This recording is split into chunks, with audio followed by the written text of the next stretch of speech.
Is Israel on the verge of a nightmare scenario of an all-out war on all fronts at once? Will Israel need to defend itself from thousands of ballistic missiles at the same time from every direction? It seems that the Revolutionary Guards in Iran and the proxies, especially Hezbollah and the Houthis in Yemen, are preparing for a direct war against Israel and against the United States. As I'm recording this video, everything could change in just a moment. Welcome to Boots on the Ground. I'm your host Yair Pinto, bringing you the truth about what's happening in Israel. And today, also the whole truth about what's happening in the wider Middle East. An American strike appears to be imminent, and Iran has closed its airspace. An American aircraft carrier is making its way to the Red Sea, and in Israel, the alert level is at its peak, as many municipalities announced that they will open the public air raid shelters and are otherwise bracing for incoming missiles. So, what's going on? In the shadow of the conflicting reports about the American strike and its timing, the President of the United States stood before reporters on Wednesday and said he received a quite decisive update that the attacks against the protesters has stopped in Iran, adding that we'll soon find out what that means. Earlier, it was reported that the United States and Britain are evacuating non-essential staff from military bases in the Gulf, while a European official claimed a strike could happen within 24 hours, but in the New York Times it was reported that it will be carried out only in a few days. Meanwhile, more countries are calling on their citizens to leave Iran immediately, and some are also calling on their citizens to leave Israel. For instance, after the conflicting reports about a possible timing for an American strike in Iran, the aviation giant Lufthansa announced that its night flights to Israel were cancelled until Monday. Britain recommended its citizens not to come to Israel, while the British ambassador left Iran. But the situation in Iran is also creating a domino effect for many other countries ruled by dictators and other regimes, including Turkey, which is concerned about the protests and emphasized the importance of maintaining stability and avoiding a deterioration into a regional disorder. The wave of protests in Iran is also shaking the Houthi leadership in Sana'a in Yemen, and the security alert was risen up into its peak, and oversight was also increased, and the leadership went underground against the background of fear of a collapse in the Iranian support and an outbreak of internal protests. In Israel's northern neighbor, Hezbollah is threatening Lebanon's government with a civil war, defiantly declaring that they will not disarm and claiming that the ceasefire agreement with Israel applies only south of the Litani River, only on the border with Israel. And in a related story, they accused the foreign minister of being the enemy's spokesperson because he dared to publicly admit the truth that Israel has the right to strike as long as Hezbollah does not disarm. And meanwhile, in the Gaza Strip, the IDF is preparing in case there is a need for a renewed military campaign, while President Trump announced that we're going into Phase B in his ceasefire plan for the Gaza Strip, including the activation of the International Peace Council. This announcement has come even though the remains of fallen hostage Ran Gaveli have not yet been returned to Israel, but the United States is not waiting and will soon introduce the Palestinian Committee for Daily Management of the Gaza Strip, which will be responsible for rehabilitation, sanitation, and other infrastructure that include also education of the Palestinian people. Despite Prime Minister Netanyahu's declarations against the Palestinian Authority, at the head of the committee will stand Ali Shatach from Ramallah. However, the International Stabilization Force that is supposed to oversee everything will not be announced at this time. And in a related story, ahead of the meeting in Cairo on establishing the Technocratic Committee in Gaza, Israel marked disqualified candidates due to ties with the Hamas terrorist organization and approved names with a past in the Palestinian Authority. In Jerusalem, they feel that Hamas will try to integrate into the middle ranks and preserve its power. However, the terror organization says it is ready to hand over the civil government in Gaza to the Technocratic Committee, although Israeli officials fear that the officials who will actually manage the Gaza Strip will be people who support Hamas or cooperate with it. So why is the situation so complicated, and why has Israel agreed to this step despite all the reservations? We'll take a closer look. In another set of negotiations Israel is conducting with its neighbors, despite contacts that are mediated by the Americans and the agreement on the technical coordination mechanisms, Israel has made it clear that Syria's demand for withdrawal from Mount Hermon blocks any security agreement and warn of a return of Russian military presence in southern Syria. So we have a lot to talk about today, so let's dive into the details. I'm Yair Pinto, and this is your Boots on the Ground report of what's happening in Israel just before we go into the weekend, and we bring you the whole truth about what's happening in this war on day 831 of this war with Hamas, Hezbollah, the Houthis in Yemen, the Shia militias in Iraq, and all the other armed groups in this region that are taking their orders from Iran's Revolutionary Guards, which are the head of the crumbling axis of evil in the Middle East. And a moment before we continue, I want to ask you to help us share these videos. Make sure to hit the subscribe button so that you never miss another episode of Boots on the Ground. And speaking of what's happening in the Middle East right now, as I'm speaking, the skies over Iran are almost empty. The country closed its airspace overnight for several hours, and on flight tracking systems, you can see less and less traffic over this country. This is not just another update. It's a sign of an emergency, because when a country turns off the skies, it means it's preparing for what could come at literally any moment. The question of what could come was answered by President Trump, who spoke on Wednesday about a quick and decisive action, not a long war, repeating his message to the protesters: help is on the way. He also said that he received a quiet, decisive update that the massacres of the protesters has stopped and that there will be no more executions, but he also said, we'll check. We'll see what that means for real. In other words, he's also keeping all options on the table open. And even now, everything can change. On the ground in Iran, the picture is very blurry. Not because there's nothing to report, but because it's hard to know. The country is under a prolonged communication blackout, and the reports from the last 24 hours are contradictory and partial. And that is exactly what allows the regime to operate far from the public's eye, and the world does not know what's happening. So what do we know? The numbers of fatalities and arrests are already at levels that shake the system. There are different estimates, from as many as 20,000 fatalities to the regime's official numbers of around 2,000. But the number of arrests is definitely in the tens of thousands at this point, and many hospitals report being simply overwhelmed with the number of people asking for treatment for traumatic injuries, including gunshots. And above all of this, there is a clock that is ticking. Sources in Europe speak about a window of up to 24 hours for an American action, while others speak about a few days and the possibility that a first move would actually be a softer strike, including cyber attacks on internal security systems, or a move aimed at breaking the mechanisms of repression, not bringing down buildings. It's important to remember that the Americans have no guarantee that a kinetic strike will bring down the regime. On the contrary, there is concern that actually a regime pushed into a corner during protests will be more dangerous and will respond in a wild way. Now let's go down to the operational level, because the Americans are already moving people and their assets all around the region. There is a cautious evacuation of non-essential staff from bases inside the Gulf, mainly out of concern of an Iranian response. The central base in Qatar, El Ubaida, is once again in the headlines. This is the same base that in the past observed an Iranian missile attack in response to an American action, and the message in Tehran is clear: if the Americans attack them, they will hit United States bases in this region as well as Israel. This is not a theoretical threat.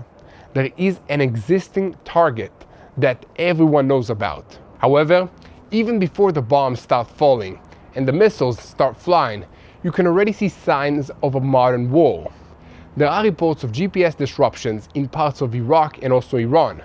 This is not background noise, it's a tool. Such jamming can damage aircraft navigation, mislead systems, disrupt civilian movements, and make it harder to build a situational picture. When this happens, someone is preparing the ground. Speaking of preparations, Israel is on high alert for a scenario of an Iranian response to American action that will try to create an image of strength, including ballistic missile attacks like we faced during the 12-day war last June. This is accompanied by cyber attacks on the home front. And at the same time, at this stage, there is no focused warning about time or method, and therefore, the message to the public remains cautious. The IDF is monitoring, preparing, and asking people not to spread baseless rumors. However, on the civilian level, we all feel the tension, as municipalities have already started opening up the public bomb shelters, sending notices to residents, and having a public conversation that understands that tonight could look different from any night that we have seen so far. And furthermore, airlines are changing their plans, reducing flights and rerouting lines to bypass routes so that they don't enter the space that looks like it could suddenly become a war zone. This includes an impact on Israel as well, because at the moment, planes don't fly over Iran and the entire Middle East shrinks. The flying times change and the load shifts to other corridors. Now, we switch our focus to the diplomatic arena, which is no less crowded and tense than the skies.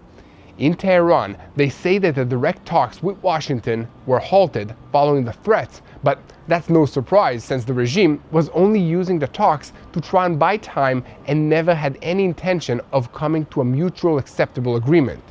Elsewhere, the Turks issued a predictable call to avoid foreign intervention in Iran's internal affairs and warned that such chaos in Iran will spill into the entire region, by which they probably mean that they are worried about their own people protesting against the Turkish regime. So, there are quiet attempts by several other Middle Eastern countries to influence the situation, calm the tensions, or at least understand where the blow will come from. Here, it's important to pay attention. The countries of this region are not asking, will there be a strike? They are asking, what will happen the day after a strike takes place? Iran's proxy terrorist groups are also part of this equation, even if they are trying to keep a low profile for now. In Lebanon, the message that emerges is that Hezbollah is not rushing to get involved unless the Iranian regime sees a truly existential threat. It's one sentence, but it's worth a lot. It says the organization wants to preserve strength, not burn itself with Iran, and not observe a blow from Israel while the Lebanese street is boiling anyway. It also creates room for maneuver for Israel, but only up to a certain point. And inside Iran itself, the regime is trying to present an absurd false picture, with officials telling international media outlets that everything has calmed down. There are no more riots. There are no executions. However, these officials also speak about terror elements that infiltrated the country, about shooting in the streets, and about peak readiness of the Revolutionary Guards. This is a familiar method, turning a civilian protest into a security threat in order to justify live fire, arrests, and intimidation. So here's the situation right now. This is the picture. President Trump is talking about a quick blow, but not setting a date, while Iran is threatening to hit Israel and American bases in response. There have been movements of personnel and assets, and navigation disruptions. The skies are closing and also opening on an almost hourly basis. And inside Iran, the numbers, the images, and the testimonies are still collapsing into a communications fog. So, we are on the verge of an event that could change the entire Middle East in one night. And the equation that leads us to the next arena is simple. If the dictatorship in Tehran cracks, who else in this region will start trembling from the domino effect? There's one thing that we can be sure of, is that here at TBN Israel, we'll keep reporting about everything that's happening in this region so that you will know how to pray for the situation.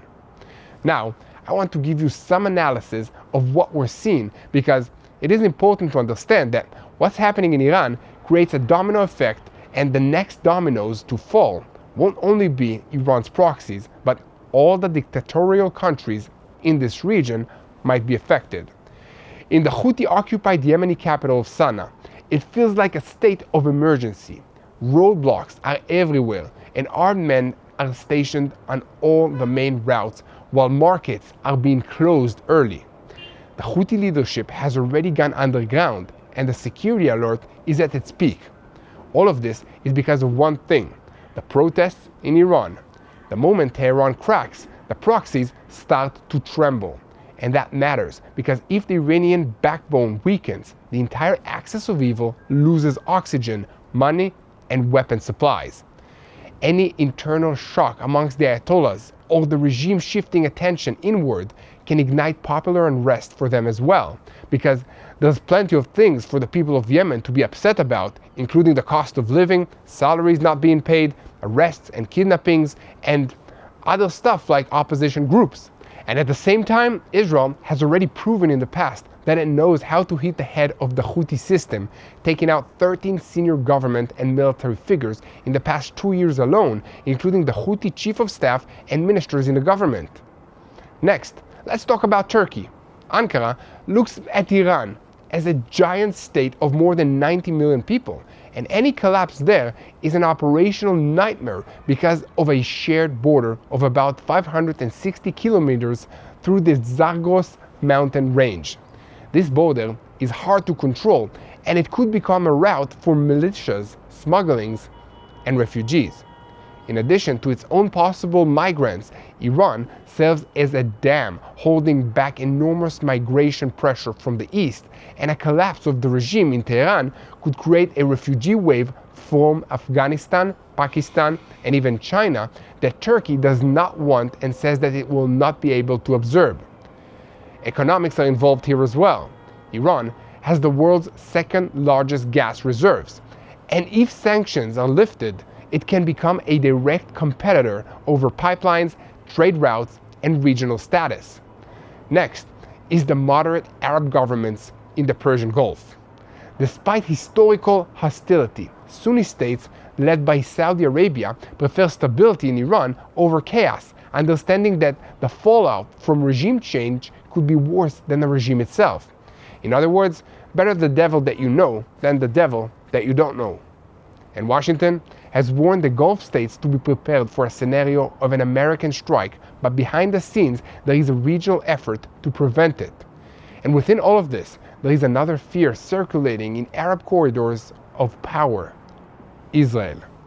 After what happened in Syria, their fear is that the moment of Iranian weakness, Israel will exploit a window of opportunity and reshape the playing field.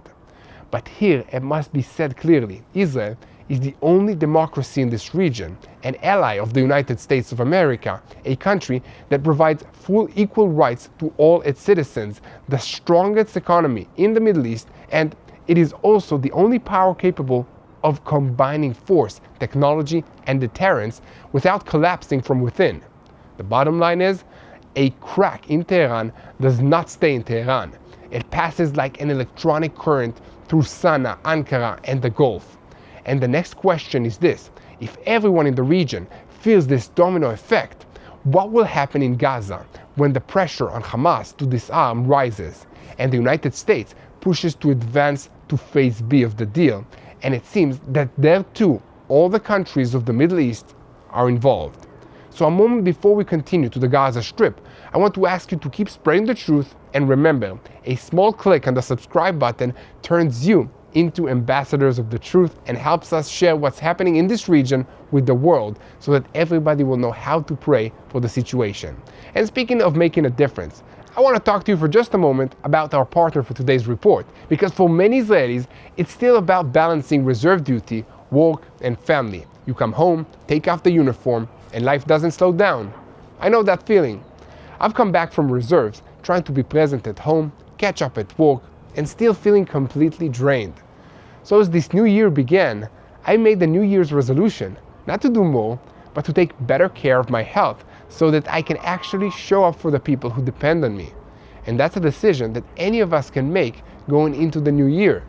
That's why I'm using Vinya. It's an Israeli supplement made from red grape cells that helps support healthy blood flow to the heart, brain, and muscles. For me, that meant better focus, steadier energy, and fewer days of that foggy feeling that you feel like you're burnt out. I started using Vinya during my reserve duty, and I'm still taking it today. So if you're thinking about a New Year's resolution that you can actually keep, taking care of your health is a good place to start. You can learn more on TBNisrael.com or call 800-638-1944. Again, that's TBNisrael.com or call 800-638-1944. Thank you, and let's continue.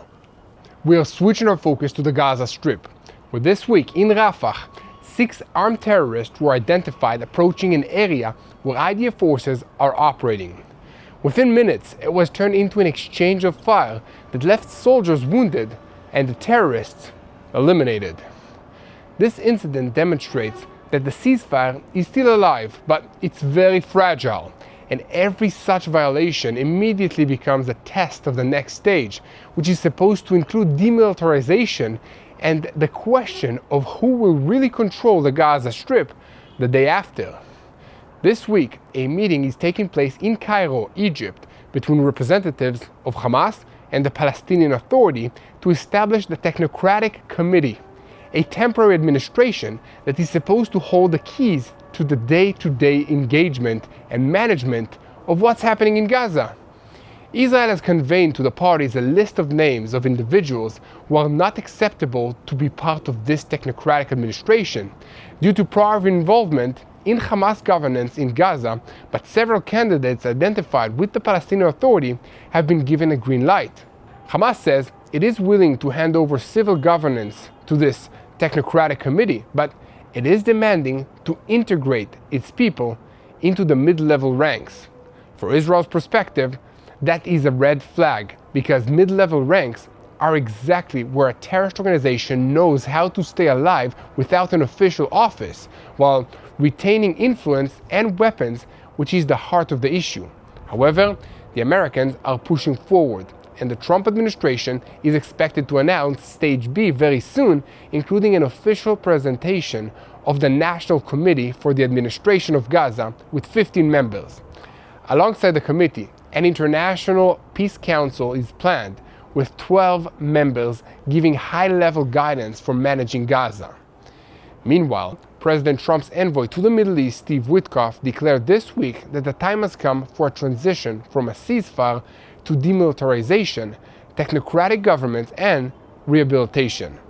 He also emphasized a sharp threat towards Hamas that the United States expect full compliance with the commitments. Witkoff also mentioned Stage A, which included the return of the living hostages and the remains of 27 out of 28 hostages who were murdered in captivity, but that does not close the story because one is still missing. Ran Gaveli and his family has warned that moving to Stage B without Ran, in their view, is the loss of the main leverage. The Prime Minister's office said that Netanyahu spoke with Ran's parents recently and clarified that bringing him back is a top priority, and that even if there is a declarative move of establishing a technocratic committee, it will not affect the efforts to return Ran for burial in Israel. Ran's mother, Talik, gave a formulation this week that leaves little room for interpretation. Stage B, in her view, focuses on the demand to disarm Hamas and to demilitarize the Gaza Strip. There is no idea of withdrawal, rebuilding, or rehabilitation until disarmament. And in a related story, an investigation was recently published pointing to the penetration of Islamist messages to a Hebrew-speaking audience through organized editing on Hebrew Wikipedia. According to the claims, a center called Dar el Salam participated in editing workshops, created dozens of entries, and carried out hundreds of edits, and in the internal document described the activity as electronic dawah, Islamic preaching to a Hebrew audience. According to the investigation, the funding came from bodies defined as affiliates of the Hamas terrorist organization, and this is an important point when talking about a technocratic committee, because Hamas is not only an organization of rockets and tunnels, it is also an organization that knows how to exert influence and to stay in the picture even when it is not officially in power. From here also comes the American concerns regarding the international force that is supposed to be part of the picture. it has still not been announced who will send soldiers because countries fear being perceived as an occupying force and fear even more bringing foreign soldiers into the Gaza Strip while Hamas is still armed and can turn its weapons against them.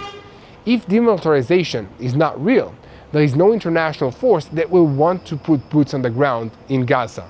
Hamas, for its part, signals that it supports establishing the technocratic administration while creating the appropriate environment together with the Islamic Jihad. The Palestinian Authority also signals support. However, Hamas in the past refused to disarm without the establishment of a Palestinian state, and Israel still has not committed to a full withdrawal from Gaza. Within this tension, the ceasefire remains fragile. The bottom line is simple. Without real demilitarization and without effective control over the mechanisms of power, every committee is an aspiration, not reality. And here at TBN Israel, we will keep reporting, so keep spreading the truth. And now, let's move on to the northern arena. In an interview this week, senior Hezbollah official Muhammad Kamati declared that if the internationally recognized government of Lebanon continues trying to disarm the Shiite terrorist militia, it will lead to chaos and maybe to civil war. This shifts the conversation from Hezbollah's weapons that are being a threat against Israel to them being a threat against the internal stability in Lebanon. The line Hezbollah is drawing now is very clear. In its view, the ceasefire agreement with Israel applies only south of the Litani River. Any attempt by the state and national army to have all the weapons also north of the Litani River is presented as a crime and a foreign dictate. And at the same time, Hezbollah tries to project calm and says it will not be dragged into a confrontation with the Lebanese army. But the message in practice is a message of intimidation towards the government. On the ground, the Lebanese army already announced last week that it achieved operational control in the area between the Litani River and the Israeli border. The government is demanding from the army at the beginning of February a plan of rounding up weapons also in other areas. But Hezbollah sends counter conditions. First, the IDF withdraws from 5 controlled positions in southern Lebanon. The almost daily airstrikes must stop, and Lebanese detainees are released, and only then maybe will a discussion be opened. Meanwhile, Hezbollah attacked Foreign Minister Yosef Raji after he said publicly that as long as the weapons are not collected, Israel will be able to continue to strike in Lebanon. In a newspaper identified with Hezbollah, they even called him an enemy spokesperson and asked how President Joseph Aoun and Prime Minister Nawaf Salam will deal with it. The operational meaning is very clear. Hezbollah is trying to cement an equation. Weapons remain, and the state will settle for crisis management. This also serves Iranian interests. Israel also sees an organization that refuses to disarm, defies its own government, and keeps the north on the edge. Therefore, the alert level remains high, and the message to Lebanon is simple. Don't let Hezbollah intimidate you, or Israel will take care of business for you. But this week, another issue is on the north, and it's more complicated, as the agreement that was supposed to be signed with the El Julani regime in Syria is collapsing over the regime's demand that the IDF withdraw from Mount Hermon. Israel has made it clear that this isn't going to happen, and so there is a stalemate. To explain, Hermon is the highest observation and controlled position in the sector. Whoever holds it sees early, warns early, and prevents surprises on the border. But in Jerusalem, they are worried about something else, a Syrian attempt in coordination with Moscow to return a Russian military presence to southern Syria, and Israel is also following contacts by Damascus with Russia and Turkey while on the ground. Finally, we had a 4.2 magnitude earthquake in the Dead Sea region this morning. So the ground was shaking in some places in the Middle East. So may God protect the people of Israel, the soldiers of the IDF wherever they are, and more than all, the people of Iran. Let's pray for the people of Iran to have a change of governance. Let's keep praying for peace in this region. Let's pray for wisdom to our leaders. Keep praying for for the peace of Jerusalem. Hello, this is Mati here in Jerusalem with TBN Israel. This is Yair Pinto from TBN Israel here in Jerusalem. TBN Israel is keeping viewers informed with Israel-focused news, culture, and what God is doing in this land. Support TBN Israel today online at tbn.org/Israel. Thank you.